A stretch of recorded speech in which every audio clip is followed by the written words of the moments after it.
कभी कभी अधिक लालच व्यक्ति के सोचने समझने की शक्ति को क्षीण कर देता है। ऐसा ही कुछ हुआ उस मछुआरे की लालची पत्नी के साथ।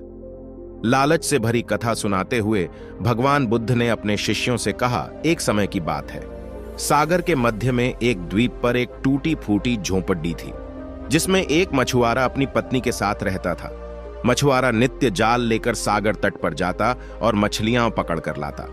वह जो भी मछलियां पकड़ता सिर्फ निर्वाह के लिए ही होती थीं। मछुआरा बड्ढा ईमानदार और मेहनती था। एक दिन उसने अपना जाल डाला और जब उसे खींचा तो उसे कुछ भारी सा महसूस हुआ। वह मुश्किल से जाल को खींच पा रहा था, पर जाल को बाहर निकालने पर उसने देखा कि उसमें सिर्फ एक छोटी सी सुनहरे रंग की मछली थी। लेकिन वह कोई साधारण मछली नहीं थी। वह मनुष्य की आवाज में बोली, हे मानव, मुझे मत पकड़ो, मुझे नीले सागर की गहराइयों में ही रहने दो। मैं तुम्हारा उपकार कभी नहीं भूलूंगी। तुम्हारी यदि कोई इच्छा हो तो बताओ, मैं उसे पूरा करूंगी। यह सुनकर मछुआरा सोच में पड़ गया। उसने कहा, मुझे तुमसे कुछ नहीं चाहिए, जाओ निर्भय होकर नीले सागर में ही विचरण करो। यह कहकर उसने मछली को वापस सागर के जल में ही छोड़ दिया। जब वह घर लौटा तो उसकी पत्नी ने पूछा, आज कितनी मछलियां पकड़ी? कुछ नहीं, आज तो सिर्फ एक छोटी सी सुनहरी मछली जाल में फंसी थी, जिसे मैंने वापस सागर में ही छोड़ दिया। वह मनुष्य की आवाज में बोल रही थी, मुझे छोड़ दो, बदले में कोई इच्छा हो तो बताओ, मैं उसे पूरा करूंगी। मैंने उससे बदले में कुछ भी नहीं मांगा और उसे छोड़ दिया। मछुआरे ने कहा। यह सुनकर उसकी पत्नी क्रोधित होकर बोली, अरे मूर्ख, भाग्य खुलने का एक अच्छा अवसर आया था, तुमने उसे व्यर्थ ही जाने दिया। कम कम खाने के लिए रोटी तो मांग ही ली होती उससे। सारा दिन सुबह से रात तक वह उसे बुरा भला कहती रही। आखिर मजबूर होकर मछुआरा सागर तट पर सुनहरी मछली से रोटी मांगने के लिए गया। सागर के किनारे खड़े होकर उसने जोर से आवाज लगाई, मछली, ओ सुनहरी मछली, जरा मेरे पास आओ। उसकी आवाज सुनकर सुनहरी मछली किनारे पर आई।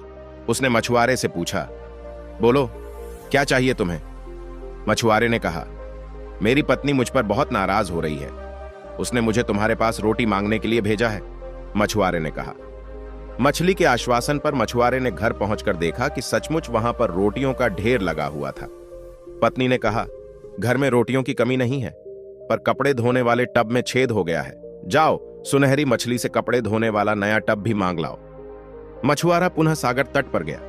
उसने आवाज लगाई, मछली, ओ सुनहरी मछली, मेरे पास आओ। आवाज सुनकर सुनहरी मछली किनारे पर आई और मछुआरे से पूछा, अब क्या चाहिए तुम्हें? 46, मेरी पत्नी को कपड़े धोने का एक टब चाहिए, मछुआरे ने कहा। मछली ने उसकी यह मांग भी पूरी कर दी। इसके बाद मछुआरे ने अपनी पत्नी के कहने पर अपनी झोंपड़ी की जगह नया घर मांगा। लेकिन उसकी पत्नी इतने पर भी संतुष्ट नहीं हुई। उसने खुद को एक सुंदर स्त्री बनाने की मांग रख दी। नया घर मिल जाने के बाद उसकी पत्नी पहले से भी अधिक गुस्से में थी। उसने मछुआरे से कहा, अरे मूर्ख, तुम्हें कोई भी अच्छी बात क्यों नहीं सूझती? तुमने नया घर मांगकर सोच लिया कि बस इतना ही काफी है। तुम उस सुनहरी मछली के पास जाओ और उससे कहो, मैं एक सुंदर स्त्री बनना चाहती हूं। मछुआरा अपनी पत्नी के कोप से डरता था, इसलिए वह फिर से समुद्र के किनारे पहुंचा और मछली को बुलाकर अपनी मांग बताई। मछुआरे की मांग पर मछली ने कहा, जाओ, दुखी मत हो, जैसी तुम्हारी पत्नी की इच्छा है वैसा ही होगा। मछुआरा घर पहुंचा तो उसने देखा, इस बार उसके पुराने घर के स्थान पर एक 3 मंजिला भव्य मकान था, जिसमें कई नौकर चाकर काम में लगे थे और उसकी पत्नी एक ऊंची कुर्सी पर सज धज कर विराजमान थी। उसने अपनी पत्नी से कहा, कैसी हो मेरी सुंदर पत्नी? पत्नी यह सुनकर गुस्से में आग बबूला होकर चीख पड़ी, अरे बेशरम, मेरी जैसी सुंदर स्त्री को अपनी पत्नी कहने की तुम्हारी हिम्मत कैसे हुई? नौकरों, इधर आओ, इस व्यक्ति को पकड़कर 40 चाबुक लगाओ, जिससे इसके होश ठिकाने आ जाए। आदेश पाकर नौकर दौड़ते हुए आए और उसकी गर्दन पकड़कर खींचते हुए अस्तबल में ले गए। वहां उसे चाबुक से इतना मारा कि वह बड़ी मुश्किल से खड़ा हो सका। इसके बाद उसकी पत्नी ने कहा, अब से तुम इस घर के नौकर हो। यह कहकर उसने एक झाड़ू थमाकर पूरे घर की सफाई का कार्य सौंप दिया। बेचारे मछुआरे का जीवन नर्क हो गया। मछुआरा सारा दिन सफाई में ही लगा रहता। गलती होने पर उसकी पीठ पर चाबुक लगाए जाते। वह सोचता, कैसी स्त्री है यह, अच्छे दिन आने पर अब मुझे अपना पति भी नहीं समझती। कुछ दिन बाद उसने पुनः मछुआरे को बुलाया और कहा, जाओ, उस सुनहरी मछली को फिर से कहो कि मैं अब रानी बनना चाहती हूं। मछुआरे की मांग पर सुनहरी मछली ने उसकी पत्नी को रानी बना दिया। मछुआरा अब घर वापस आया तो उसने देखा कि उसके पहले वाले घर के स्थान पर सोने का भव्य महल था। सैनिक महल के चारों तरफ निगरानी कर रहे थे। उसकी पत्नी रानी की तरह रत्न जड़ित पोशाक में महल से बाहर मनोरम दृश्य को निहार रही थी। धीरे धीरे उसे रानी की जिंदगी में भी ऊब महसूस करने लगी। उसने सैनिकों को आदेश दिया, जाओ, मेरे मछुआरे पति मेरे सामने हाजिर करो। सैनिकों ने अविलंब मछुआरे को उसके सामने हाजिर किया। उसने कहा, सुनो, अभी जाओ और सुनहरी मछली से कहो कि अब मैं पूरे सागर की मालकिन बनना चाहती हूं, जिससे उसमें रहने वाली सभी मछलियां मेरा आदेश माने।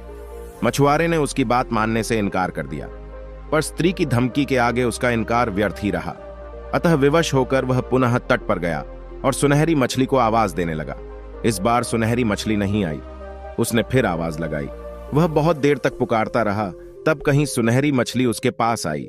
उसने आते ही पूछा, बोलो, क्या चाहिए तुम्हें? तब मछुआरे ने दुखी स्वर में कहा, मेरी पत्नी का लालच धीरे धीरे बढ़ता ही जा रहा है। अब वह सागर की मालकिन बनकर मछलियों पर राज करना चाहती है। सुनकर सुनहरी मछली ने इस बार मछुआरे को कुछ भी नहीं कहा। वह पीछे मुड़ी और सागर में जाकर विलुप्त हो गई। मछुआरा वापस पत्नी के पास गया। उसने देखा कि महल के स्थान पर अब पहले की ही तरह एक टूटी फूटी झोपड़ी है। नौकर चाकर, सैनिक व बाग बगीचे सभी गायब हो गए हैं। झोपड़ी के अंदर उसकी पत्नी फटे पुराने कपड़ों में दुखी होकर बैठी के है। उसे अपने किए पर बड़ा पछतावा हो रहा है। मछुआरा व उसकी पत्नी दोनों पहले की ही तरह जीवन यापन करने लगे। मछुआरा रोज जाल लेकर सागर तट पर मछलियां पकड़ने जाता, पर उसके जाल में सुनहरी मछली फिर कभी नहीं फंसी। साथियों, कहानी कैसी लगी कमेंट में जरूर बताएं। और अगर आपने हमारे चैनल को सब्सक्राइब नहीं किया हो तो चैनल को सब्सक्राइब कर बेल आइकन जरूर दबा दें। नमो बुद्धाय।